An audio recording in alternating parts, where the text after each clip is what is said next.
જય શ્રી મહાકાલ.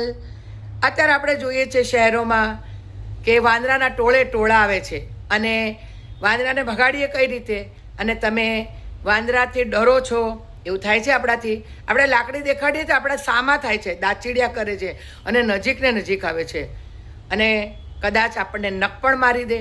એટલે વાંદરાથી દૂર તો રહેવું પડે. તો વાંદરાને ભગાડવા શું કરવું? ટોળામાં આવે તો ગ્લાસ ભરીને કે લોટો ભરીને એની પર પાણી છાંટો, પિચકારીથી છાંટો કે પાઇપથી છાંટો. પાણી જોઈને વાંદરો ભાગી જાય છે, બધા ભાગી જશે. બીજી વાત, રસ્તા પર જઈએ અને કૂતરું વાહે પડે છે તો કૂતરું વાહે આવે અને બચકું પણ ભરી શકે છે, ભસે છે.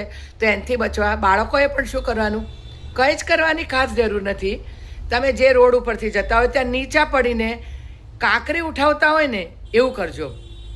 જાણે પથ્થર ના ઉઠાવતા હોય, નીચા પડીને એક્ટિંગ કરશો ને, પથ્થર નહીં લો તો પણ એ ભાગી જશે, ઊભું નહીં રહે.